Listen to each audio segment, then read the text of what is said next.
Isaías 43 está escrito assim, versículo 8 a seguir: traz o povo que ainda que tem olhos e é cego, surdo ainda que tem ouvidos, todas as nações se congreguem e os povos se reúnam. Quem dentre eles pode anunciar isto e fazer-nos ouvir as predições antigas? Apresentem, pois, as suas testemunhas, e por eles se justifiquem, e para que se ouça e se diga que verdade é. Vós sois as minhas testemunhas, diz o Senhor, o meu servo a quem escolhi, para que o saibais e me creais, e entendais que eu sou mesmo, e que antes de mim Deus nenhum se formou, e depois de mim Deus nenhum haverá. Eu sou o Senhor, e fora de mim não há Salvador. Eu anunciei salvação, realizei-a e a fiz ouvir. Deus estranho não houve entre vós, pois vós sois as minhas testemunhas, diz o Senhor. Eu sou Deus. Ainda antes que houvesse dia eu era, e ninguém há que possa livrar alguém das minhas mãos, porque operando eu, quem me impedirá? Aleluia.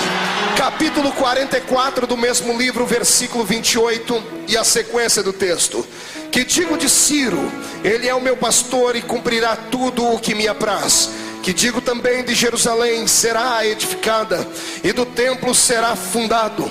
Assim diz o Senhor ao seu ungido, a Ciro, a quem tomo pela mão direita para bater as nações ante a sua face, e de cingir os lombos dos reis, para abrir diante dele as portas que nunca mais se fecharão. Glória a Deus. Coloque a Bíblia no banco, na cadeira, pegue na mão do irmão que está do seu lado, atravesse o corredor aí, atravesse a faixa de Gaza, aperte a mão do irmão que está do seu lado com carinho até ele falar aleluia. Pentecostal que não faz barulho está com defeito de fabricação. Essa é a noite. Feche os seus olhos e vamos orar. Pai, eu te glorifico uma vez mais, te exalto porque o Senhor é único. Te glorifico porque não há concorrência para o Senhor. Nós estamos aqui hoje, ó Pai, nesta festa, para entronizar o seu Espírito em nossas vidas. Viemos aqui porque carecemos de um toque divino, de algo sobre-humano, sobrenatural. Como pregador da sua palavra, que ministra todos os dias a sua palavra, eu lhe faço um pedido que costumeiramente tenho feito. Primeiro, ao redor do templo da Assembleia de Deus do Bom Retiro, num raio de 5 quilômetros quadrados, onde houver um demônio alojado, eu dou a esses demônios 5 segundos para desaparecerem deste lugar, porque se não sumirem, serão queimados pelo poder da sua glória, que vai incendiar este lugar. O segundo pedido, Senhor, é um pedido de atrevimento espiritual. Se ainda tenho crédito no céu contigo como pregoeiro da sua palavra, abre a porta do céu sobre esta igreja agora e manda uma comitiva angelical para estar conosco aqui. Eu gostaria que o Senhor enviasse pelo menos 8 serafins nesta noite. A palavra serafim significa aquele que arde em fogo. Portanto, eu quero 8 anjos de fogo aqui neste lugar. Quero 2 nessa tribuna, um à minha esquerda, outro à minha direita. Quero 2 à entrada da igreja para guardar a entrada e a saída dos santos, e 4 anjos de fogo no meio desta igreja, que eles comecem a esparramar brasas de fogo tirada do seu altar, e onde houver um crente batizado com o Espírito Santo, renova ele agora.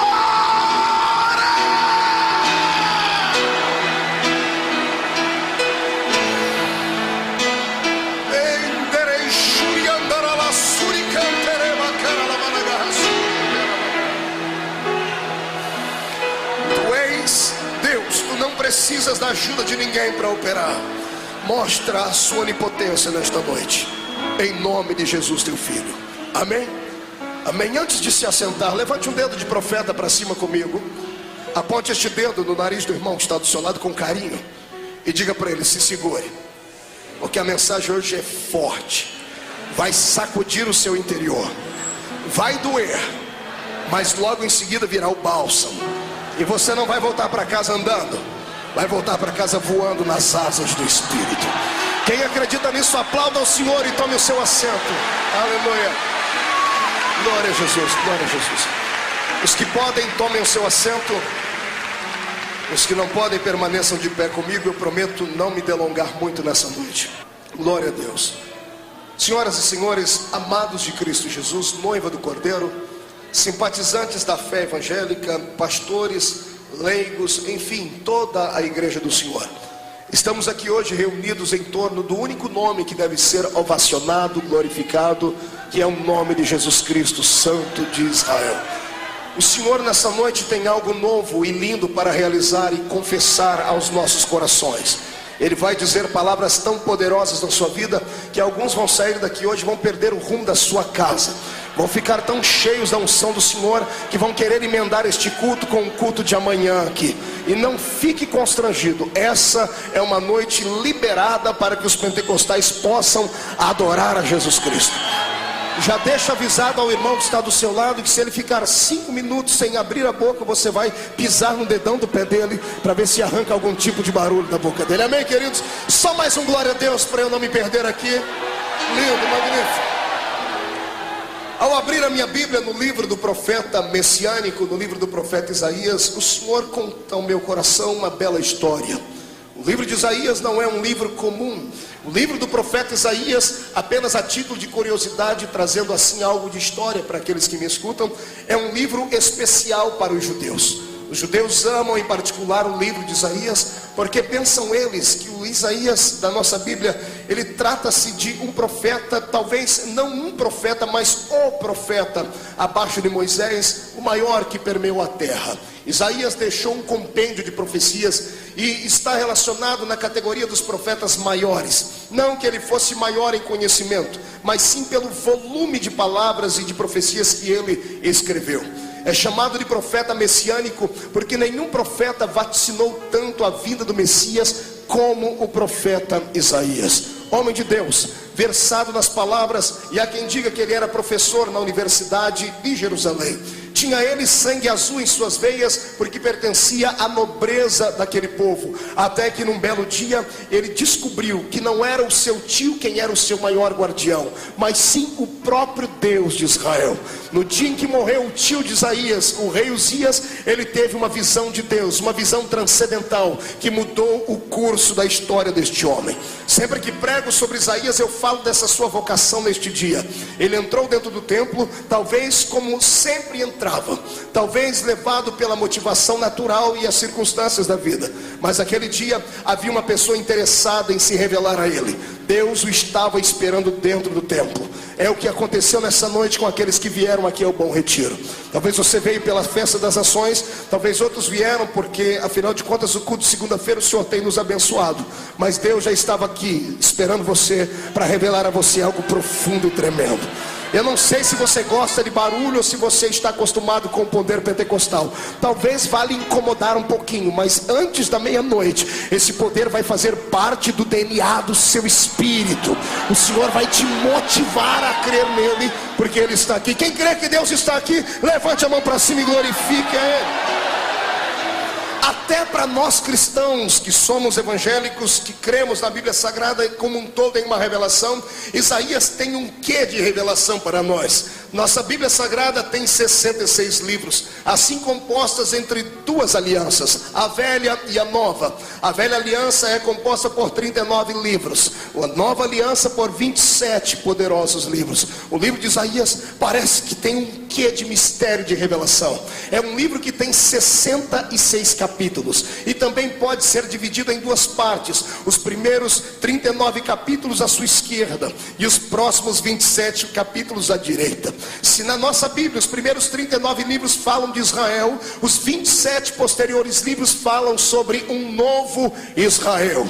Quando eu leio Isaías e divido o seu livro assim, as primeiras 39 palavras entre os seus capítulos, ou seja, os seus primeiros 39 capítulos, Isaías profetiza para a nação judaica, mas os próximos 27 capítulos que concluem o seu livro, Isaías fala de um novo tempo, de um tempo que adviria sobre a terra e traria paz, traria permanência, porque o Senhor encontraria o seu povo disposto a adorá-lo. É um livro profético. Quando eu falo nesta noite sobre o novo Israel que aqui citei, eu estou falando de um novo povo, de uma nova etapa nesta grande humanidade que o Senhor levantou, confiou a eles uma grande missão e uma grande história. Hoje você não pode ser chamado de paulista aqui dentro, nem de baiano, nem de mineiro, nem sei qual é a sua raça. Nesta noite o Senhor te olha do céu para a terra e vê você como seu novo Israel, como aqueles que receberam Cristo Jesus, porque os judeus rejeitaram. Se tem uma coisa que eu amo na história dos judeus, é somente isso. Por eles terem rejeitado Jesus, nós recebemos Jesus agora pela fé. Ele veio para o que era seu não aceitou, mas aqueles que o aceitaram, deu-lhes o poder de serem feitos filhos de Deus. Você não está sentado apenas do lado de um corpinho bem torneado, você não está sentado apenas diante de alguém que tem um par de olhos belos e aviltados. Você está sentado do lado de alguém que foi elevado à estatura de filho do Todo-Poderoso Deus. Sabe o que me deixa empolgado, pastor Jabes? É que toda segunda-feira eu venho ao Bom Retiro e eu não venho pregar para homens e mulheres simples de carne e osso. Eu venho ministrar para os príncipes do Deus eterno. Você está sentado do lado de um príncipe, você está sentado do lado de uma princesa. Príncipe e princesa que se prezam não ficam de cabeça baixa e não ficam me olhando com esse olho seco parecendo olho de coruja. Príncipe e princesa tem que adorar, tem que glorificar, tem que externar os seus sentimentos. Quem acredita nisso, ergue a mão para cima e adore ao Senhor. Aleluia. Ufa, depois que dei um pouquinho de história, deixa-me lhe dar um pouquinho de revelação. Isaías, quando profetizou o seu livro, ele estava num nível de intimidade com Deus tão grande. Isso aqui dá uma outra mensagem. Eu vou aqui pincelar algumas coisas. Isaías era profeta. Diga para o seu irmão, profeta. Não, faça biquinho para falar para ele. Diga, profeta.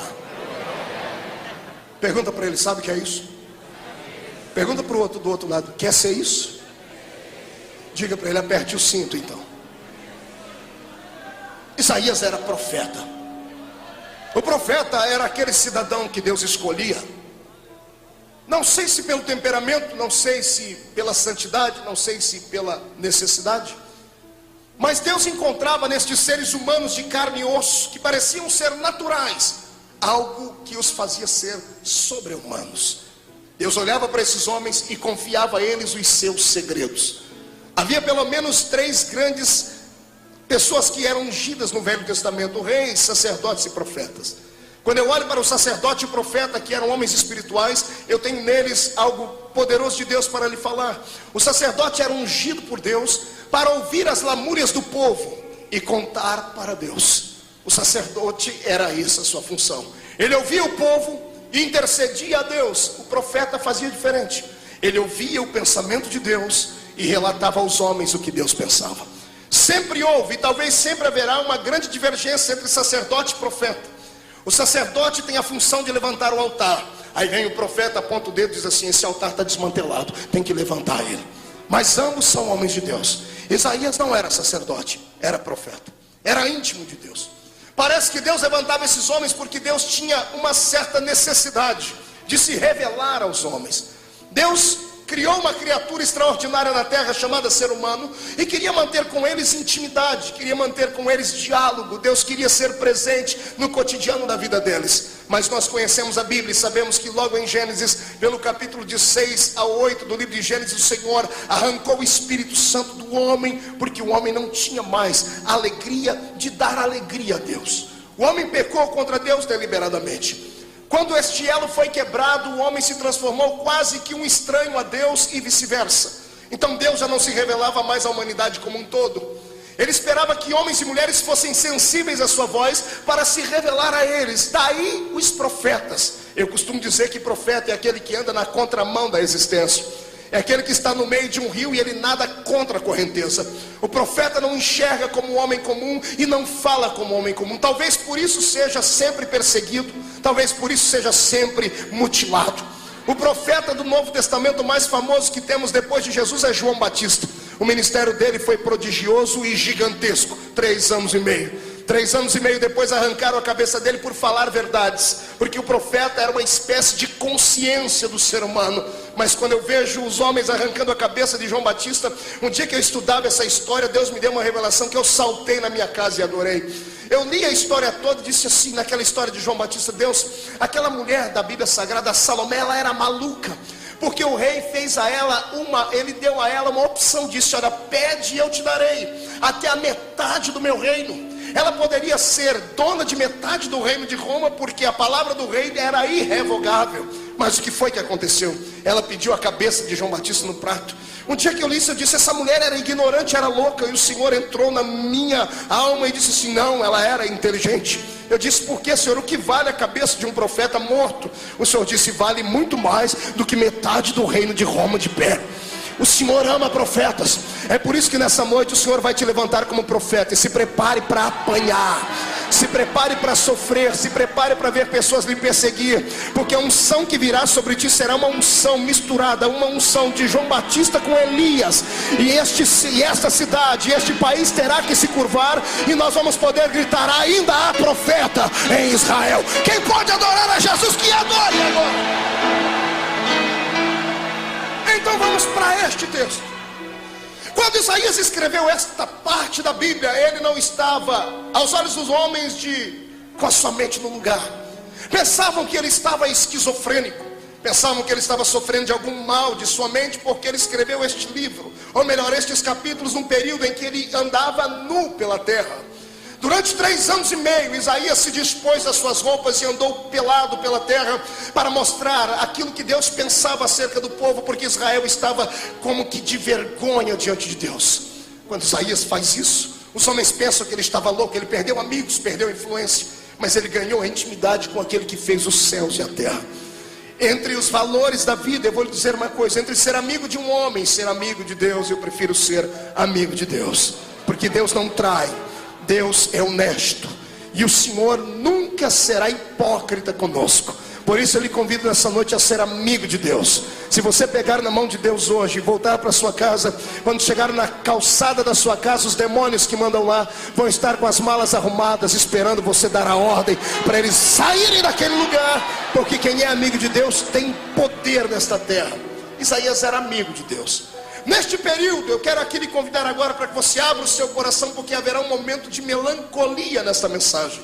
Isaías está agora emprestando seu ouvido a Deus. Eu não sei se foi pela manhã, não sei se foi pela tarde. Eu sei que quando Deus queria falar com ele, Deus gritava no ouvido dele, ou chamava ele de maneira suave, mas ele chamava atenção. Eu imagino aqui no capítulo 43, Deus dizendo: Isaías, pois não, Senhor. Filho, eu preciso desabafar. Desabafe, Senhor. Eu quero que você coloque aí no papel o que eu penso do meu povo. Pode falar, Senhor, já estou escrevendo. Eu tenho um povo que, embora tenha olhos, é cego. Tenho um povo que, embora tenha ouvidos, mas é surdo. O meu povo não entendeu nada de nada acerca do meu desejo para com eles. Senhor, conte um pouquinho mais. O que o Senhor está querendo dizer com isso? Isaías: o meu povo é ignorante acerca da unção, acerca da amizade, da intimidade que nós podemos ter. Isaías, eles não entenderam nada. Eles pensam que eu sou um déspota, maluco, insano. Pensam que eu sou truculento, pensam que eu sou um tirano, um ditador. E eu não sou isso. Eu sou pai, eu cuido deles. Eu não coloco um jugo mais pesado do que eles podem carregar. E tudo o que eu disse para eles fazerem não era para me mostrar diante das nações, era apenas para salvaguardar a índole, a moral e a santidade do meu povo. Isaías, o meu povo não entendeu. Quando eu disse para eles: não haverá no meio de vós pessoas que possam sair daqui de Israel e irem buscar mulheres estrangeiras para se casar. Eu não quero que o meu povo se misture com os ímpios, com as nações pagãs. Não era que eu queria criar uma raça ariana, puritana, não era isso. Eu queria, Isaías, usar este pretexto para que as outras nações viessem e desejassem ser como Israel seria, e viessem aqui, se casassem na minha terra. Isaías, eu deixei avisado: o estrangeiro não vão mandar embora, é para receber bem, mas eu não quero que o meu povo seja estrangeiro em terra dos outros. Eu quero que os outros desejem ser como eles, e não eles desejarem ser como os outros. Mas eles não entenderam. Isaías, quando eu disse para eles: eu não quero que vocês comam qualquer tipo de carne, eles pensaram que eu queria mexer na gastronomia deles, e não era isso. Isaías, eu não sou mestre cuca. Isaías, eu não quero ser um cozinheiro.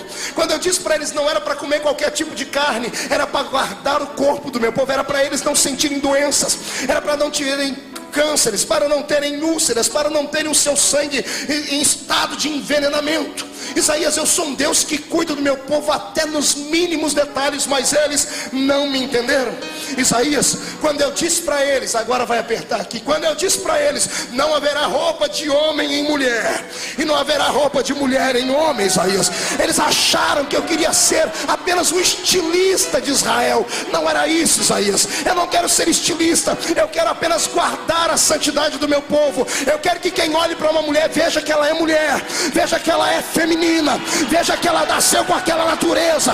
Quando eu disse para os homens vestirem roupas de homem, é para eles guardarem a sua pureza, para mostrarem que eram viris e eram a minha imagem, a minha semelhança. Mas eles não entenderam, Isaías. O meu povo tem dificuldade em entender aquilo que falo e aquilo que faço. Eu imagino Deus dizendo: Isaías, eu tive 2 Israéis. O primeiro era o Israel do deserto, o segundo é o Israel da terra prometida. E vou lhe dizer, sinto saudades do Israel do tempo do deserto. Sinto saudades do Israel que saiu sem nada na mão, que saiu sem autoridade, sem poder, sem soldados, depois da escravidão de centenas de anos no Egito, e caminharam por 40 anos no meio do deserto. Eu tenho saudade daquela época, Isaías. Por quê, Senhor? Porque naquela época o meu povo dependia de mim até para comer.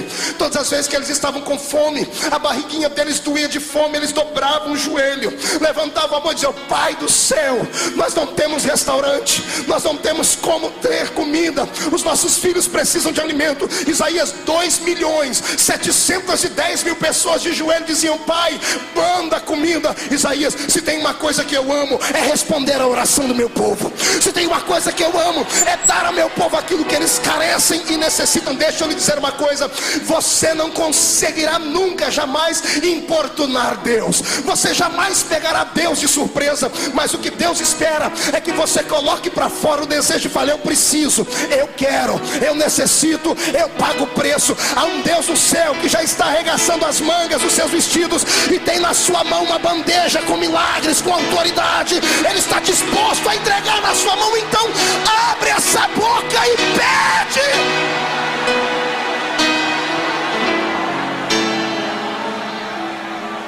Pede.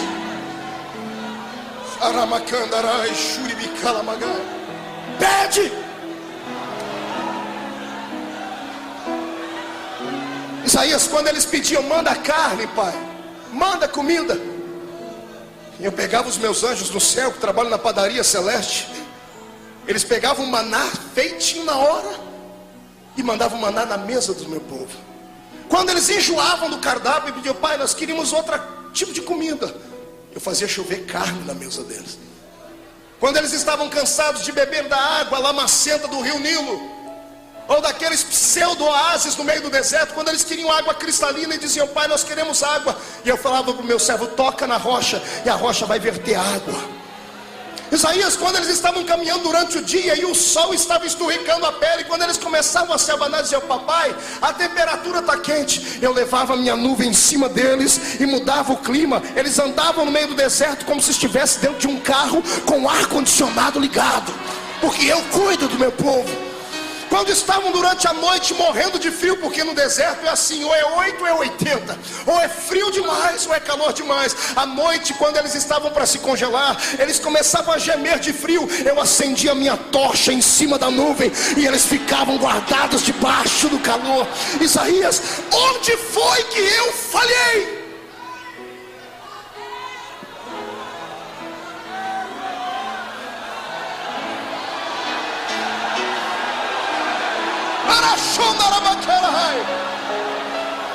Me perdoe, mas eu vou falar como profeta nessa noite, não como pregador.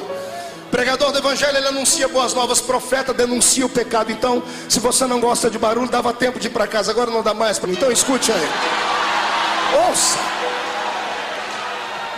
Quando eu olho para este livro aqui, eu vejo que ele é atual, é atualizado. Porque o mesmo povo que caminhou pelo deserto e que agora estava traindo a confiança de Deus, continua fazendo a mesma coisa. Pastor, não, aqui não, pastor, eu estou de pé faz 2 horas. E daí? Eu estou vendo você de corpo presente. Como roupa de crente você está perfeito. Eu olho para você hoje, tem crente que está tão santinho que só falta uma auréola em cima da cabeça dele. Olha do seu lado e você vai ver que parece um santinho barroco do seu lado. É verdade, cuidado para não encostar nas costas dele, porque tem um asinho aí do lado, aí atrás. Mas quando sai daqui, só Jesus sabe o que apronta aí para fora. A minha geração é uma geração hipócrita. É uma geração que quer cultos que venham massagear o ego deles. Não querem cultos onde o pecado seja exposto e a palavra pregada debaixo de uma autoridade divina. A minha geração quer pulos e gritos. A minha geração quer festa, quer shows. A minha geração quer que os seus desejos que são ocultos da alma sejam liberados. Querem ouvir pregadores que venham falar aquilo que eles querem ouvir. A minha geração está acostumada a ouvir mensagens que dão certo e não mensagens que falem sobre aquilo que é certo. Quando eu olho para este povo, eu sinto que Deus continua dizendo a mesma coisa. Filho, o meu povo continua tendo os olhos e são cegos, continuam tendo ouvidos e não conseguem ouvir a minha voz. Por isso Deus te trouxe aqui nesta noite. Assim como esta festa de nações é profética, profética será aquilo que Deus vai começar a fazer na sua nação evangélica. Eu profetizo uma mudança dentro das igrejas evangélicas daqui até o Natal. Eu profetizo que o meu Senhor vai fazer uma limpeza na sua igreja, vai começar a tratar as coisas que estão ocultas. Não sei se você ainda acredita nesse tipo de mensagem, mas escute, vista a carapuça e ainda dê glória a Deus. É tempo de avivamento, é tempo de resgate de verdades, é tempo de reconstrução, é tempo de vida. Deus está observando a sua igreja.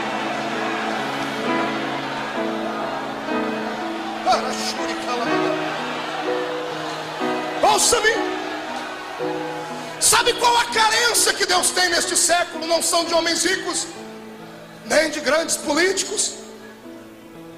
Deus não precisa das nossas estratégias humanas.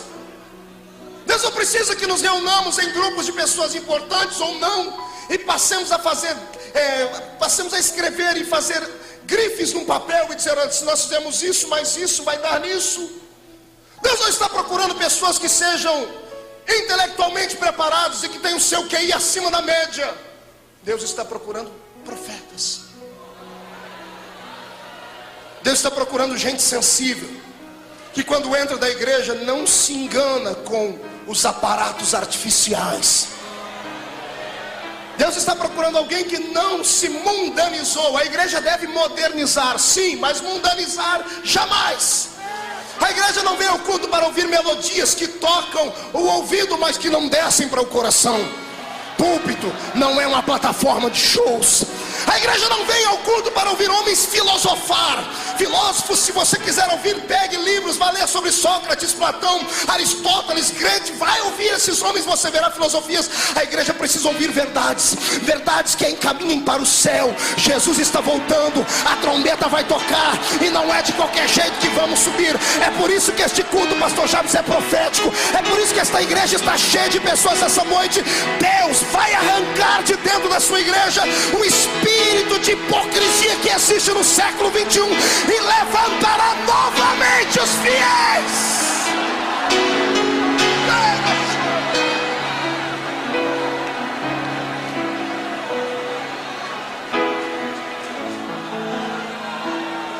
Se prepare, porque profeta não é compreendido.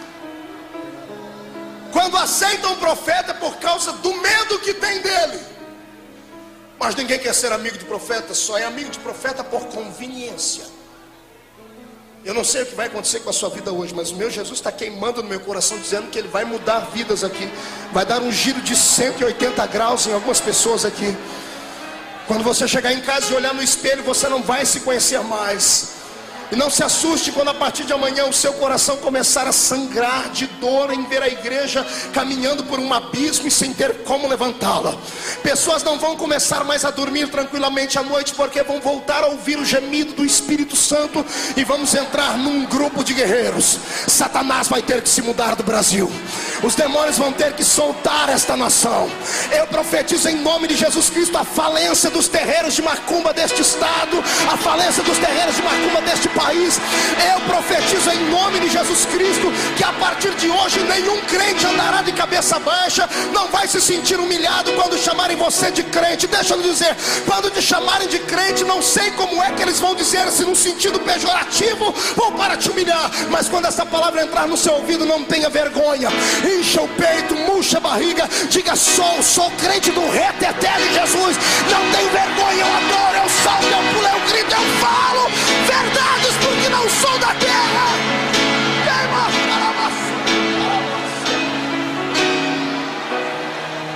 Deus está procurando profetas. Eu queria que você olhasse à sua esquerda, por gentileza, dê uma olhadinha à sua esquerda, de canto de olho, para não assustar o irmão. Olhe para quem está à sua direita agora, de canto de olho também. Finge que está coçando a cabeça e olhe para quem está atrás. Esbarra na costa do irmão que está na frente, ele vai olhar para trás, você olha para a cara dele. Olhe para mim. Você acha que esse que está aí do seu lado tem jeito para ser profeta?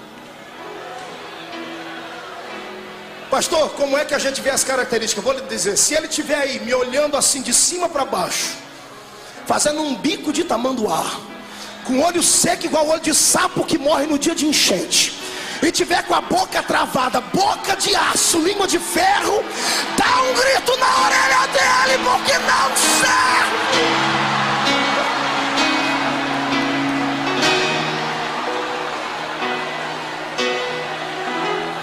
Agora, se você encostou no irmão e ele virou uma chama viva de Deus, se prepare, porque você vai ouvir falar muito dele ainda. Diga para o seu irmão: você vai ouvir falar muito de mim ainda. Diga para ele: você vai ouvir falar muito de mim ainda. Sai da frente, Satanás, estamos em guerra.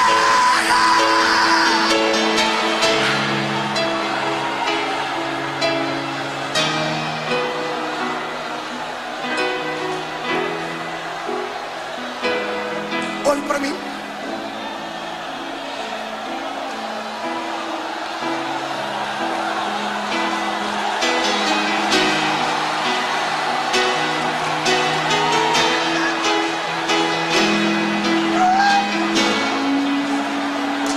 Não me critique, adore a Deus. Deixa o Senhor te tomar por uns minutos. Levante as duas mãos para cima, Jesus. Onde houver um pentecostal de verdade, pega ele.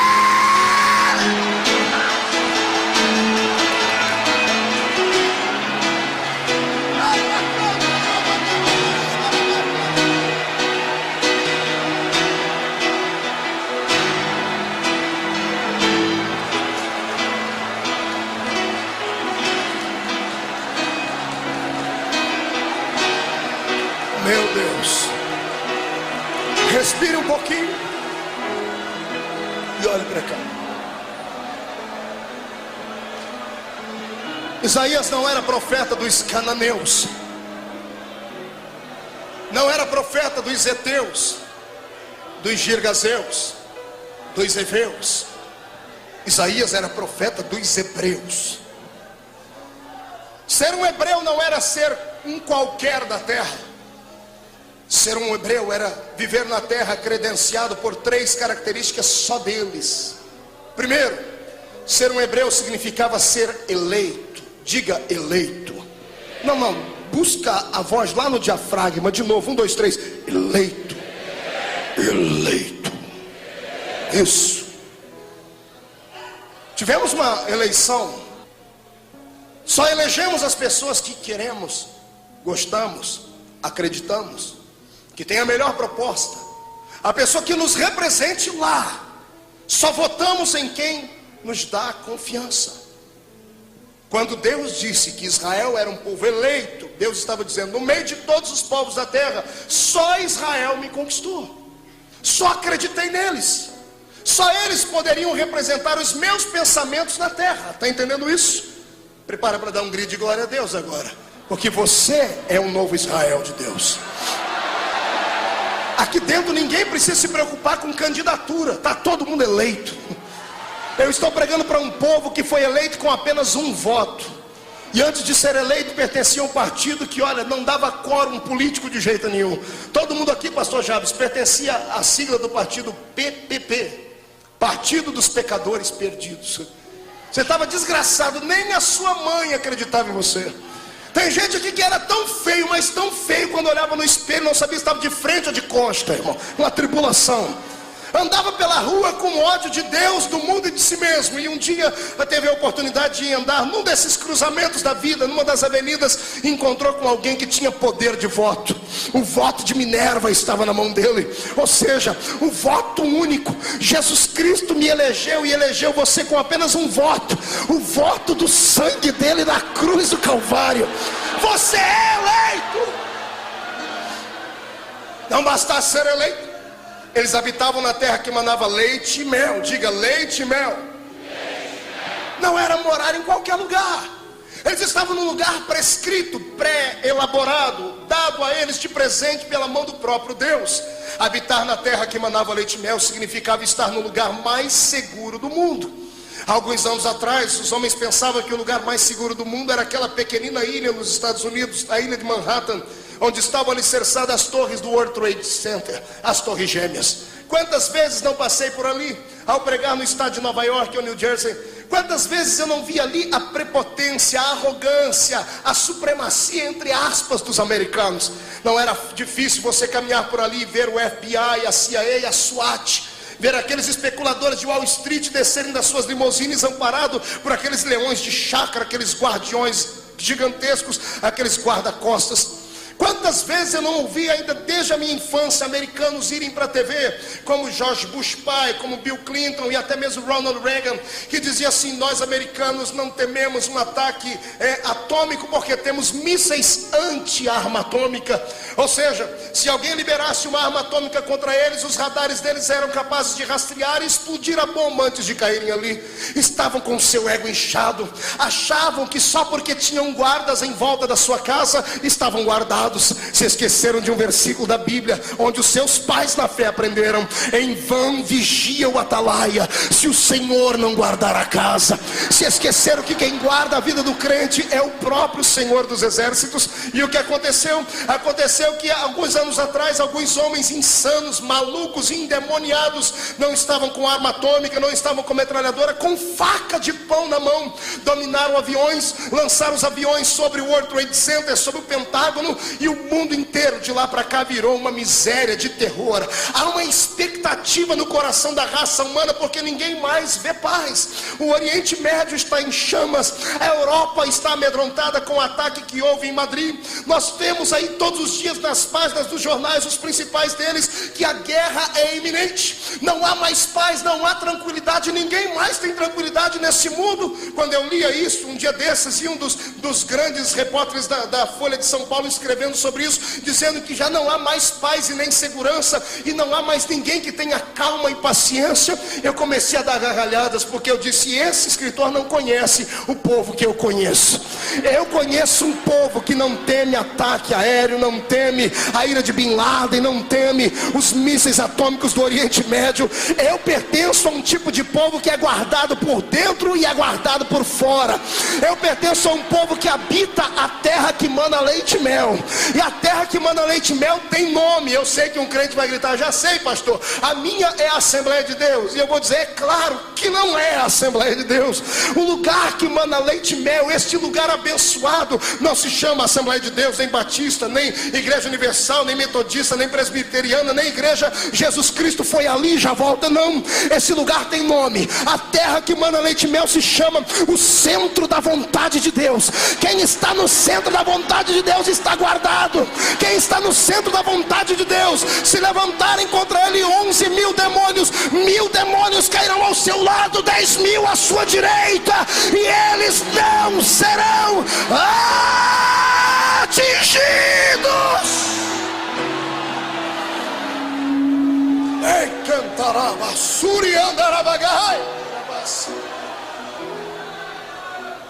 Isaías era profeta do povo eleito, era profeta do povo que habitava numa terra que manava leite e mel, e também era profeta do povo que tinha a maior de todas as credenciais. Enche o peito aí para dar um glória a Deus comigo. Maior do que ser eleito, maior do que habitar na terra que manava leite e mel. Israel tinha uma coisa que era só deles. Nenhuma nação era como eles. Todas as nações tinham deuses com D minúsculo, inúmeros.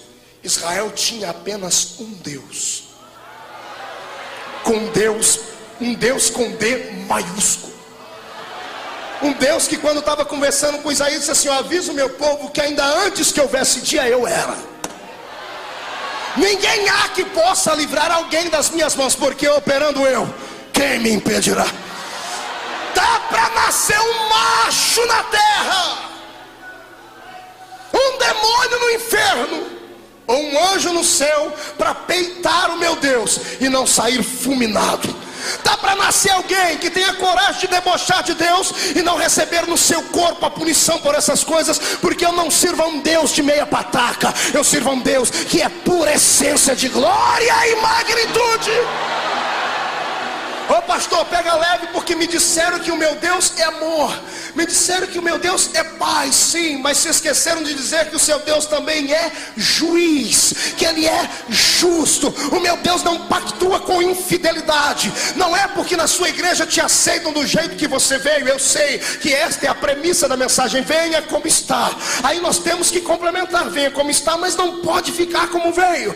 Tem que mudar de vida, tem que nascer de novo, tem que deixar o velho homem morrendo e sepultado. Se você é crente, você ainda conhece os ensinamentos que recebemos dos nossos pais. Um dia desses, em oração, a minha alma se agoniou tanto. Eu disse: Deus, os nossos pais da fé, se ouvissem hoje o que acontece com a igreja, eles virariam dentro do túmulo deles, porque não há mais pudor e não há mais santidade, mas ainda há um povo que não se curvou. Eu tenho certeza que parte deste povo está aqui dentro, e aquele que não era vai passar a ser a partir de hoje, porque você nasceu para glorificar a Deus. Para que é que você acha que Jesus te deu esse belo corpo que tu tens? Apenas para viver como se fosse um modelo fotográfico dentro da igreja? Deixa-me lhe dizer aqui uma pregação antiga, mas verdadeira: igreja não é uma passarela de desfile de modas. Igreja não nasceu para ser um tempo onde descasados vêm para encontrar a sua cara metade. O meu Jesus não é um santo casamenteiro. Eu quero dizer que a igreja é uma reunião de santos, de salvos, eleitos, que vão para o céu, que querem adorar, que querem glorificar. Quem acredita nisso, tire o pé do chão para adorar. Desce.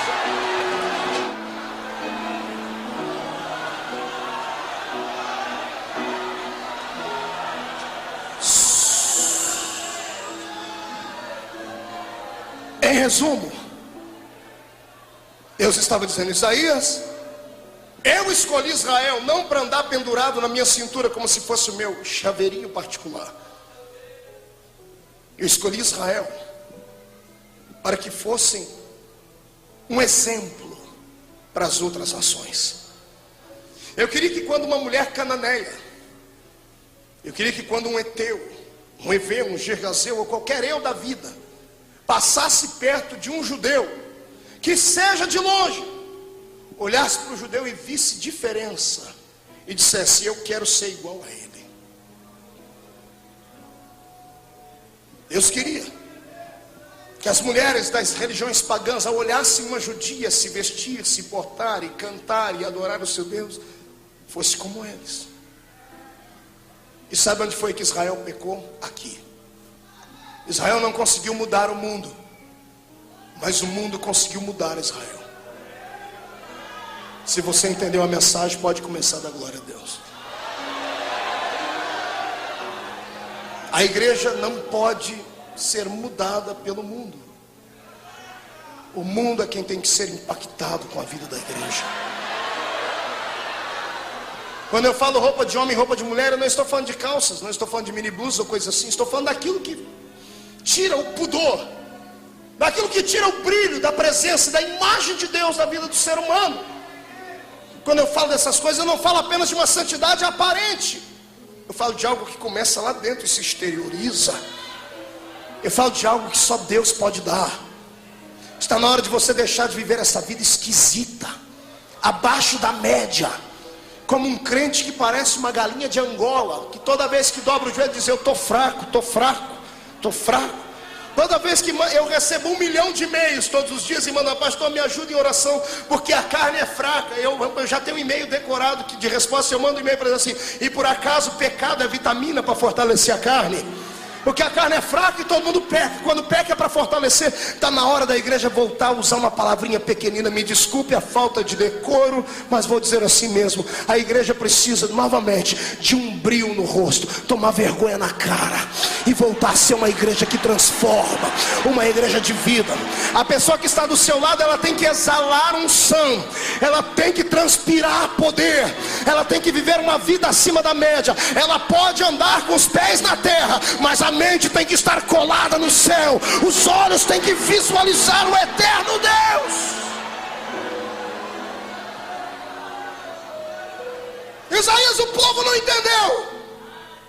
E o que o Senhor quer fazer? Eu já puni eles. Só no livro de Juízes eles se curvaram mais de 240 anos diante de outras ações. Deus não conseguiu consertá-los. Agora Deus dá o golpe de misericórdia. Ele avisa Isaías: eu vou ter que arrancar o povo que eu escolhi da terra que eu dei. Vou permitir que um outro povo os aprisione. Vai doer mais em mim do que neles. Mas o meu povo só conhece a linguagem do sofrimento. Infelizmente essa é a realidade do crente. Sabe qual é o melhor culto da igreja? É os cultos de campanha. É os cultos chamados culto de libertação. Pode ver, esses cultos é o culto alegre, é vivo, é cheio do poder. Porque está todo mundo desgraçado. Está todo mundo pobre, está todo mundo desempregado, está todo mundo doente. Aí o camarada vem, ele esquece que é formado, esquece que é doutor, que é médico, esquece que já foi isso. Ele entra aqui dentro como uma criança, ele grita, ele bate na porta até ela se abrir, ele se solta. Quer ver culto difícil? É aquele culto que você vem, está todo mundo social, do seu jeito, gente que não precisa de nada, que está com a vida abastada, o carro importado está lá fora, tem combustível, tem tanque, aí fica aquela formalidade. Mas o culto como esse aqui, você acha que esse irmão está em pé do seu lado para quê até agora? Para me ouvir, irmão? Você acha que ele veio aqui por causa da comida que vai ter aqui do outro lado? Ele veio aqui porque ele precisa de Deus, ele precisa de um toque divino. É por isso que Jesus te deu aqui. Ele vai te ungir nessa noite. Ele vai colocar dentro de você uma unção tão forte que os demônios, se tiverem inteligência, vão sair do seu caminho. E eu profetizo que labaredas de fogo serão exaladas das suas mãos, dos seus lábios. Quem acredita nisso, faça barulho nesse lugar. Deixa eu acelerar para concluir.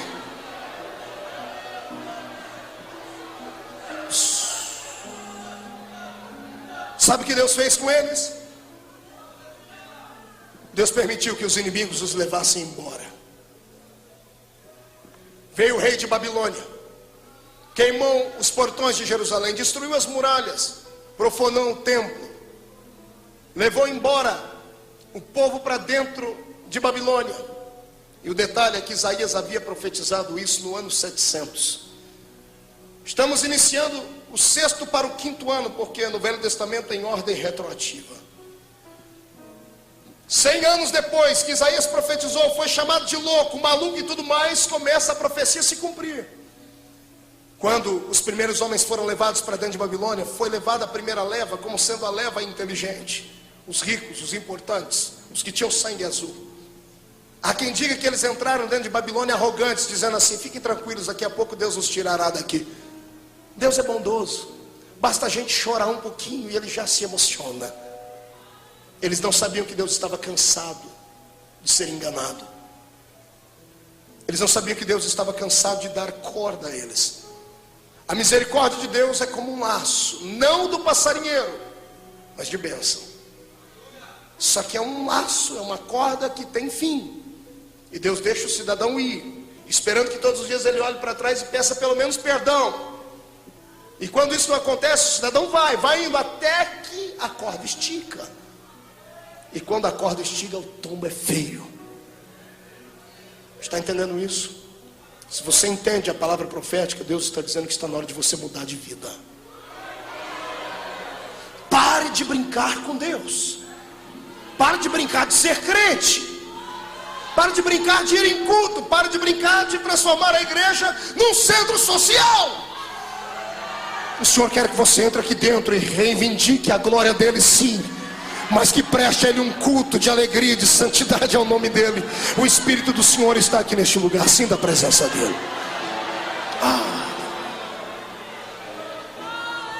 Eles oraram um mês, 7 meses, 7 anos.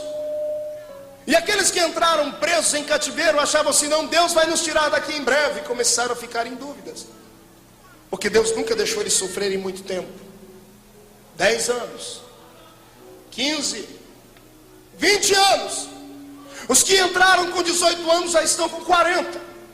Os que entraram com 40 já têm 60. Os que foram presos aos 60 anos já estão mortos. 30 anos orando e Deus está em silêncio. Como pregador eu digo a você, irmão, eu não sei o que é pior: se quando Deus nos açoita ou se quando Ele se cala. O silêncio de Deus parece que dói mais do que o chicote dele. Porque se está doendo é sinal que você ainda está vivo. E a minha Bíblia diz que Ele açoita quem Ele ama.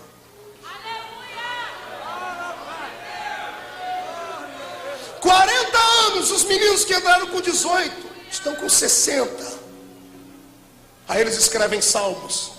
Tem um salmo na Bíblia, Salmo 137, se não me falha a memória. Quando tiver um tempinho você procura em casa. Tem um deles, ele estava trabalhando com as algemas nas mãos e nos pés. Um soldado babilônico chegou perto dele e disse: senhor crente judeu, canta um hino para mim. E ele repete a voz do homem e diz assim: como cantarei em terra estranha?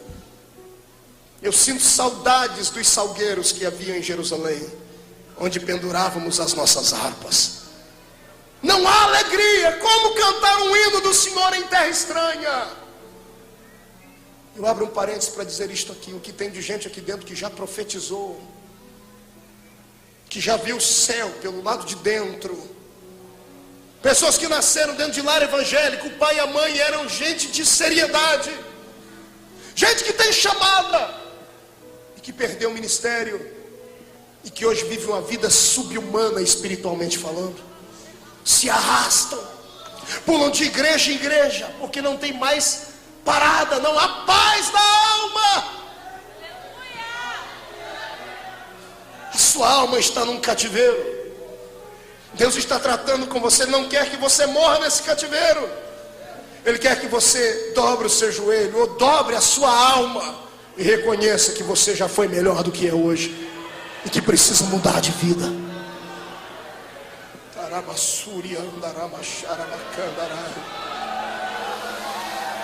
Eu sinto a presença de Deus aqui. Eu vejo Deus hoje.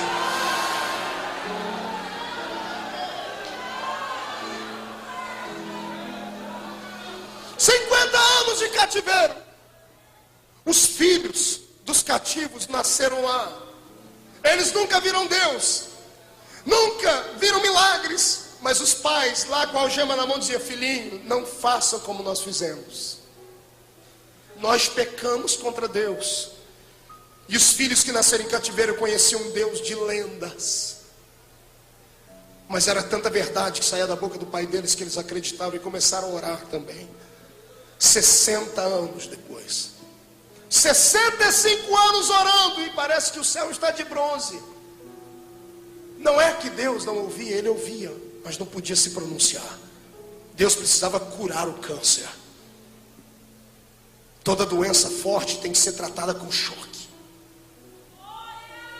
Toda doença, como pecado, tem que ser tratada com veracidade. Não se pode passar um pano quente. Não se pode dar um tapinha e dizer: pode ir embora, não tem problema, o que você vai fazer amanhã. Não. Doença tem que ser tratada na altura da sua gravidade. O silêncio de Deus durante 70 anos curou o povo. 70 anos depois não tinha mais ninguém arrogante. Quando eles terminavam o trabalho escravo, eles dobravam o joelho, todo mundo, e oravam chorando: Deus, perdoa o pecado dos nossos pais. E aquela oração foi subindo, o choro de uma nação inteira chorando 70 anos, Não era mais uma gota, já era um rio de lágrimas. Estava diante do altar de Deus, e Deus olhou e disse: era isso que eu queria. Eu queria Israel assim, quebrado, esmiuçado. Às vezes Deus nos quebra inteiro, irmãos. Às vezes Deus permite a gente perder tudo. Às vezes o Senhor permite que as adversidades venham sobre a gente, sobre os filhos da gente, sobre os negócios, só para isso. Não é que Ele é masoquista, não é isso. É que a única maneira que Ele encontrou de ver você de pé diante dEle foi assim. E é um tratamento de choque. Eu profetizo que este câncer será extirpado hoje, em nome de Jesus Cristo. Saúde virá sobre a sua vida e sobre a sua casa. Se você crê em visões, creia na visão que este profeta está tendo. Eu estou vendo casas que estavam caiadas, destruídas, sendo erguidas e levantadas novamente. O Senhor está pondo diante dos meus olhos aqui pessoas, pedreiros, trabalhando em volta de casas que estavam destruídas e reerguendo elas. É a sua vida. O Espírito começa a reconstruir a sua vida hoje. Quem acredita, abra a boca, adore e fale línguas. É a noite da sua vitória.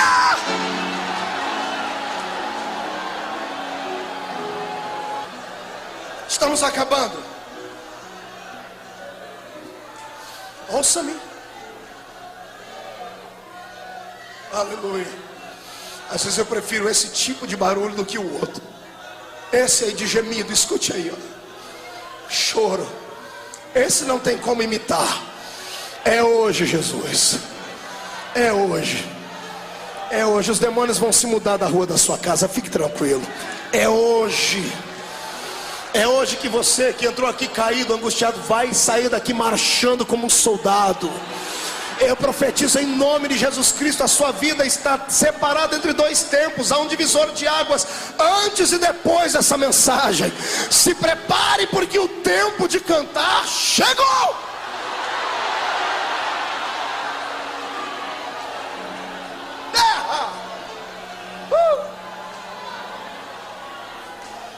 Se eu segurar, senão eu explodo aqui. Olhe para cá que eu vou terminar. 70 anos depois, Deus olha lá de cima, creio que com lágrimas nos olhos, porque Deus é uma pessoa e tem sentimentos.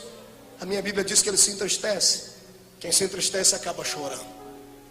Nesse dia os olhos de Deus não estão lacrimejando com lágrimas de tristeza, mas com lágrimas de emoção. Imagino Deus dizendo: curei o meu povo. Foi um tratamento de choque. Foi duro.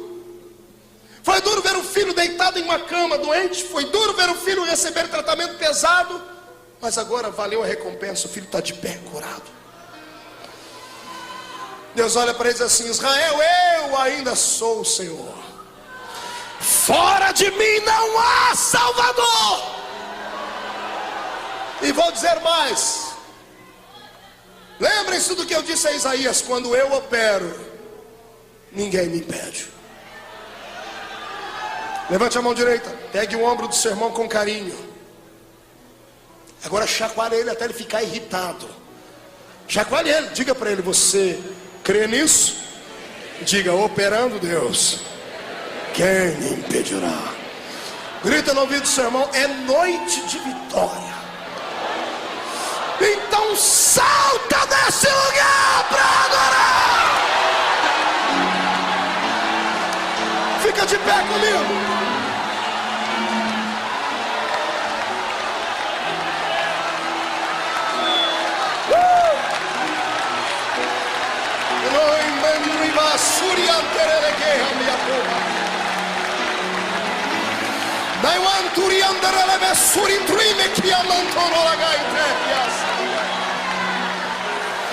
Segure.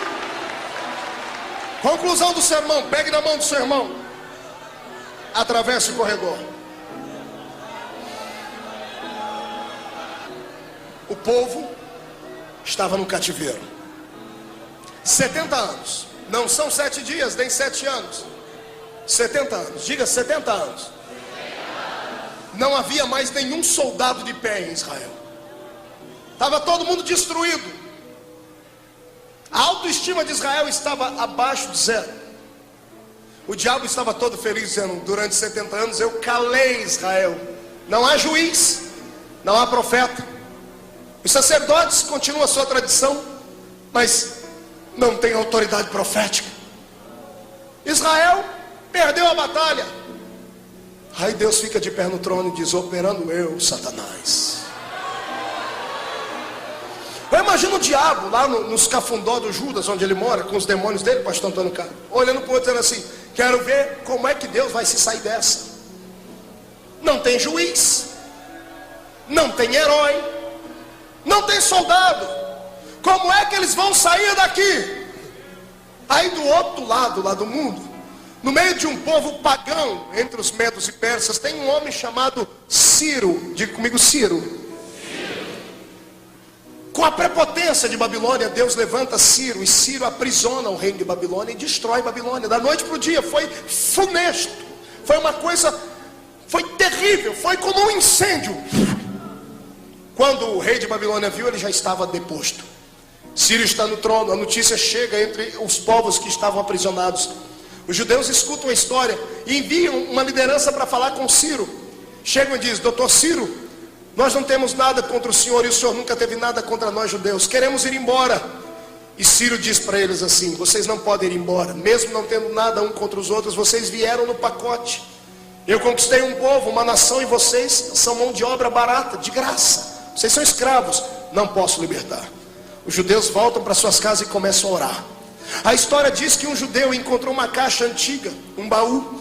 Quando ele começa a cavar este baú, ele encontra no meio das roupas que tem lá dentro um pergaminho. Diga, pergaminho. O pergaminho estava amarelado, carcomido pelo tempo. E quando a pessoa abre o pergaminho, ele corre e leva até um sacerdote que havia crescido ali, descendente de sacerdotes, que eram escribas e sabiam ler. Quando começam a ler, em cima estava escrito: rolo do profeta Isaías. Quando olha a data, o coração do profeta dispara. 200 anos antes daquela história. O sacerdote começa a ler, e quando ele chega no que para nós é o capítulo 43, na época não era por capítulo, era uma história narrada. Quando ele começa a ler o capítulo 43 e diz que operando Deus, quem impedirá o coração incendeia. Quando chega no capítulo 44, verso 28, ele lê o nome do imperador Ciro aqui. No capítulo 45, verso 1, Deus repetindo o nome de Ciro, ele marca uma reunião com Ciro. Vai um grupo de judeus, chegam diante de Ciro e dizem: nós viemos aqui, doutor Ciro, pedir para o senhor deixar o nosso povo embora. Ciro levanta e diz: eu já disse que vocês não podem ir, são mão de obra escrava. Eles levantam então um pergaminho para cima e dizem assim: nós temos aqui um tratado, uma carta de alforria, que diz que o senhor é obrigado a nos soltar.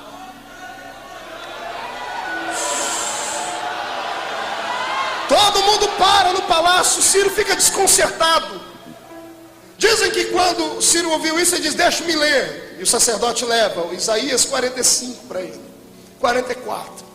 Quando ele começa a ler aqui no livro o nome dele, que digo de Ciro: ele é o meu pastor e fará tudo o que eu mandar. O coração do imperador acelera. Ele vai para o capítulo 45 e diz: porque eu ungi a Ciro e dei a ele o poder de abater todas as nações, porque diante dele ninguém ficará de pé. Ciro pega o livro, lá no começo tem a data. Detalhe, o livro foi escrito 200 anos antes dele nascer. Ai, Jesus. 200 anos antes da mãe dele nascer. 120 anos antes da avó dele nascer. O Deus dos judeus já conhecia ele pelo nome.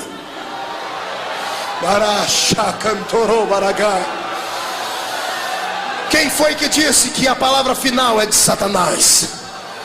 Quem foi que disse que Satanás pode continuar tripudiando em cima da sua vida, porque ele não sabe que este cativeiro que você está, quem abriu foi o Senhor para te colocar lá dentro e te dar uma lição. Mas o tempo do cativeiro terminou. Quem vai te arrancar com mão forte deste lugar é o próprio Deus.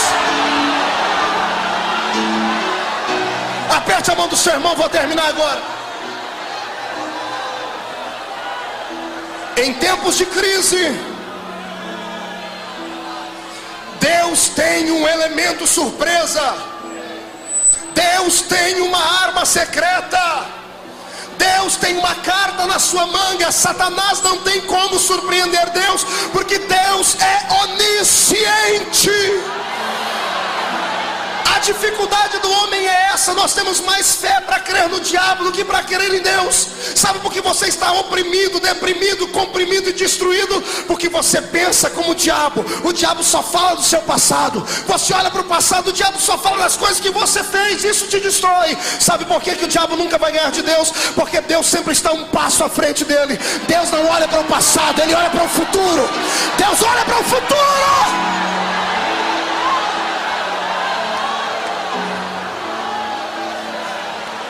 O diabo está rindo de você, porque você era um milho e ele te esmagou. Ele não sabe que Deus estava querendo isso para transformar você numa bela polenta. Ele não sabe que Deus não perde. Deus não é homem para ser derrotado. O meu Deus nunca perdeu uma batalha, e não vai ser para a sua vida que Ele vai perder. Eu profetizo em nome de Jesus que hoje o Senhor levanta um homem, um anjo, uma oportunidade, e se ninguém puder, Ele sentará nas asas do vento e virá interceder pela sua vida, porque você nasceu para a vitória.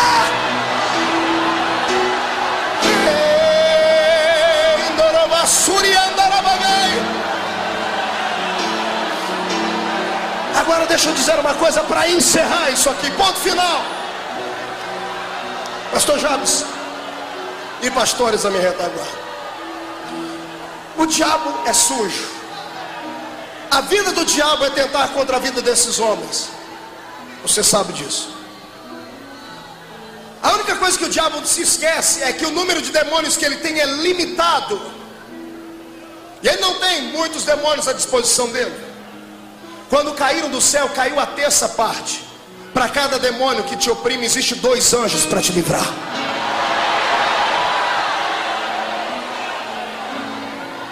Aí o que é que o infeliz de Satanás faz? Ele sabe que eu e os pastores que aqui estamos somos formadores de opinião. Ele sabe que se eu cair, ou qualquer um desses cair, vai cair uma multidão com a gente. Então o que ele faz? Ele vira o arsenal dele inteiro para a gente. É por isso que muitos púlpitos estão destruídos e muitos ministérios estão combalidos.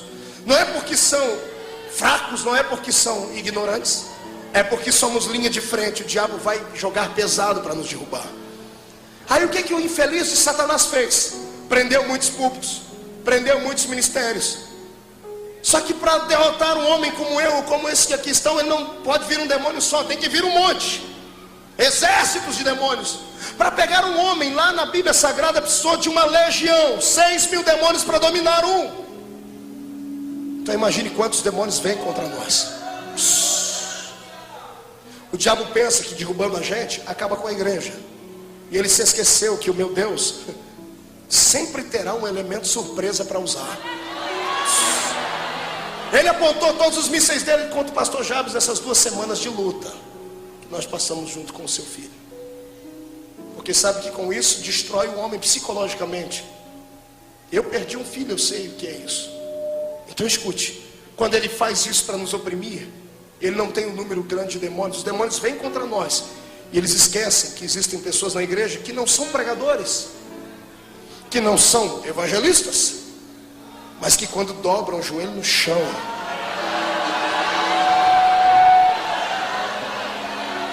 murcha a barriga e estufa o peito. Eu não estou pregando para homens e mulheres comuns essa noite. Eu estou pregando para aqueles que são o elemento surpresa de Deus. Se a igreja brasileira anda dentro de um cativeiro, o tempo de sair desse cativeiro chegou. E se o diabo pensava que Deus ia usar um grande pastor, um grande evangelista, uma grande cantora para tirar, ele perdeu a paciência e vai perder a história.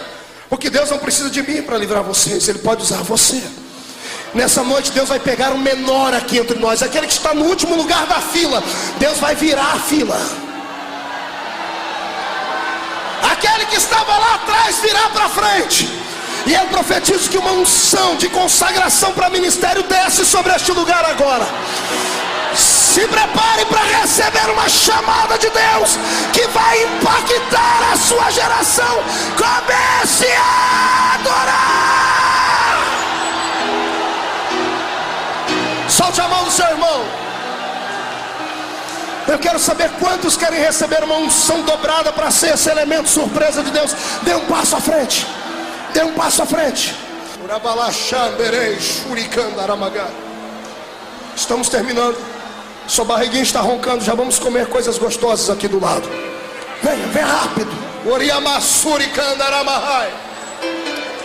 Vai chover. Fecha o guarda-chuva.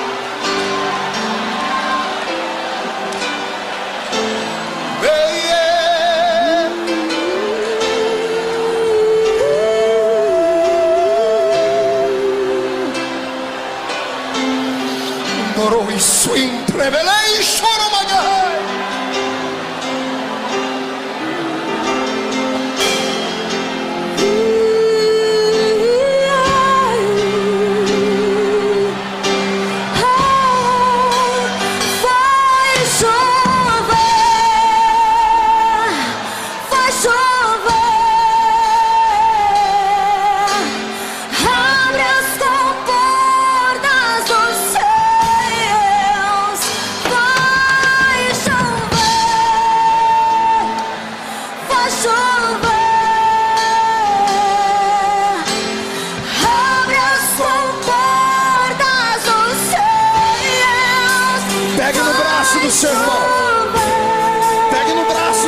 No braço, não é na mão, é no braço.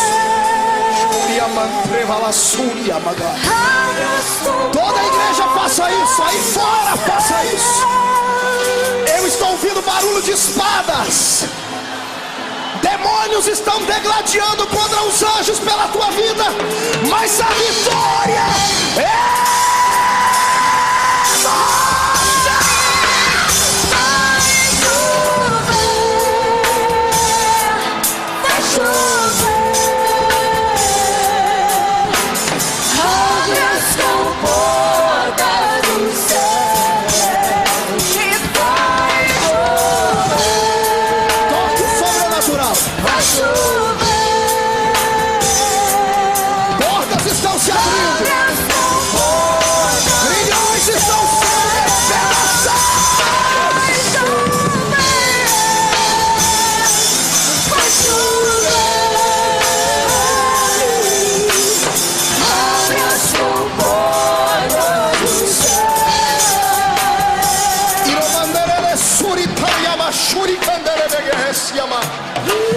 Senhor Deus, quem ora aqui é o teu servo Marco Feliciano. Se há verdade na palavra que eu aqui preguei, se o Senhor pode levantar homens e mulheres da qualidade dos profetas do Velho e do Novo Testamento, onde houver um candidato à função de profeta, onde houver um homem e uma mulher que sentem náuseas ao ver a sua igreja escambar para o lado do mal, onde houver alguém que deseja ver a renascença espiritual do seu povo, onde houver alguém que deseje dons espirituais, derrama sobre eles agora uma força tão grande que arranque eles do chão agora, agora, agora, agora, agora, agora, já!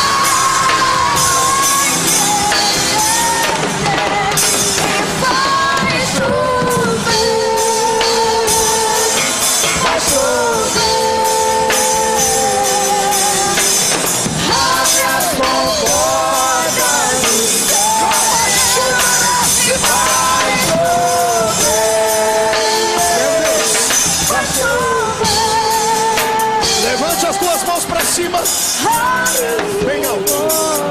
Chacoalha as suas mãos. Filme isso, cinegrafista. Faça uma tomada.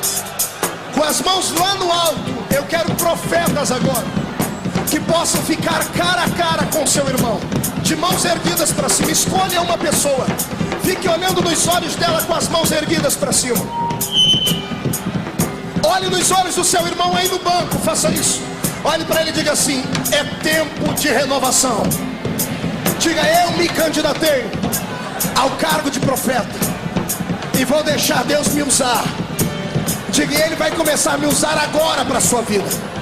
Diga: quando eu tocar em ti, virá uma unção de renovo, de glória e de milagres. Levante a mão, chacoalhe ela. Deus, Coloque uma brasa de fogo na palma dessas mãos agora.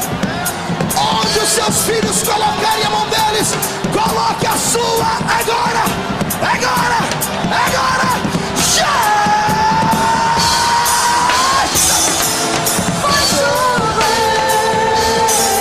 E põe as mãos, olhe para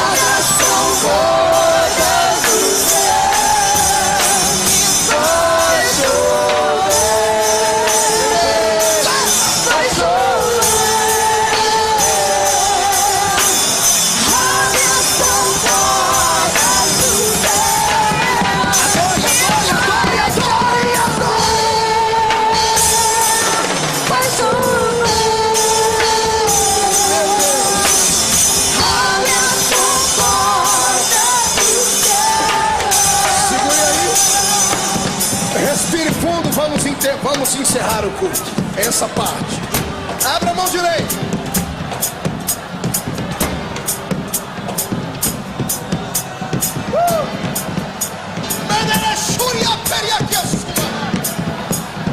Diga em nome de Jesus: todos os demônios que oprimiram a minha vida e têm roubado a santidade da igreja, que tem levado embora a unção e a glória, eu ordeno, em nome de Jesus, para a palma da minha mão agora. Já. Fecha a mão. Fecha. Não abra a sua mão, feche ela. Segura um pouquinho aí. Olha para o seu irmão e diga: está vendo isso? Eu vou destruir agora. Segure aí. Não feche a sua mão por nada. Não jogue ela. Não abra ela por nada, meu Deus. Levante a mão lá em cima. Vou contar até 3. Você vai jogar no chão e vai pisar em cima. 1. É um tempo de renovo na sua vida. 1,5. O Senhor vai lhe batizar com o Espírito Santo. 2. Há um avivamento chegando na sua casa. 2,5, quando entrar pela porta da sua congregação depois de hoje, vai incendiar. 2,75, Satanás é um derrotado. 3, jogue no chão, pisa em cima e...